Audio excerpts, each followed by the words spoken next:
Assalamualaikum warahmatullahi wabarakatuh. Halo adik-adik semuanya. Perkenalkan, nama saya Riani Nurnovianti dari Fakultas Tarbiyah dan Ilmu Keguruan Institut Agama Islam Negeri Ponorogo.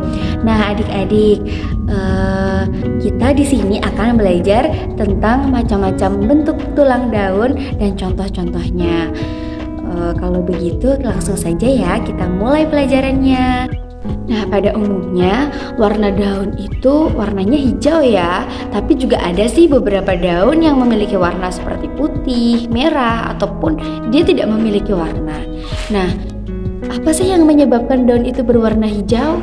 Jawabannya adalah karena daun yang berwarna hijau itu mengandung klorofil. Nah, klorofil itu digunakan daun dalam proses fotosintesis. Ada 4 macam bentuk daun. Yang pertama itu ada menyirip, kemudian ada melengkung, kemudian menjari dan sejajar. Setelah ini kita akan membahas satu-satu ya, gimana struktur daunnya, kemudian contohnya itu daun apa saja. Nah, bentuk tulang daun yang pertama yaitu menyirip.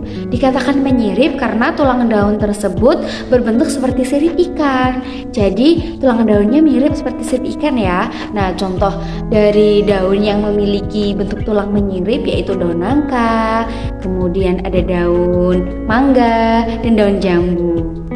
Nah, untuk tulang daun yang kedua yaitu tulang daun yang berbentuk menjari. Kenapa sih dikatakan menjari? Iya, karena bentuknya itu mirip seperti jari kita. Nah, contoh daun yang memiliki bentuk tulang daun menjari yaitu seperti daun pepaya, daun singkong, dan daun jara. Nah, untuk tulang daun yang ketiga yaitu bentuknya melengkung. Dikatakan tulang daun melengkung karena tulang daun tersebut berbentuk seperti mangkok. Jadi tulang daunnya itu seperti ini ya, bentuknya melengkung. Kemudian contoh daun yang memiliki tulang daun melengkung yaitu daun genjer dan daun sirih. Dan yang terakhir adalah bentuk tulang daun sejajar. Dikatakan sejajar karena tulang daun ini bentuknya lurus, jadi seperti sapu lidi, hanya panjang gitu aja ya. Nah, contoh daun yang tulangnya berbentuk sejajar yaitu daun padi, kemudian daun rumput teki, kemudian daun jagung, daun ilalang, dan masih banyak lagi.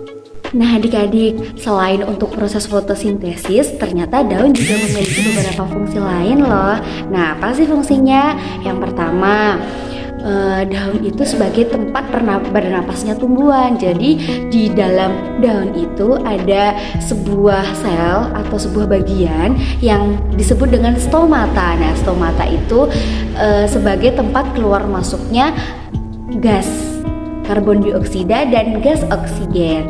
Nah, yang kedua, daun itu sebagai tempat penguapan air. Ketika tumbuhan itu mengalami kelebihan air atau kebanyakan air, maka daun itu bertugas untuk menguapkan air agar tumbuhan itu tidak kelebihan air.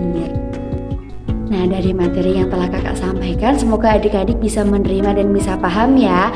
Nah, kalau adik-adik ingin bertanya bisa tulis di kolom komentar ini. Sekian, apabila ada kurang lebihnya kakak mohon maaf yang sebesar-besarnya. Akhiran, wassalamualaikum warahmatullahi wabarakatuh.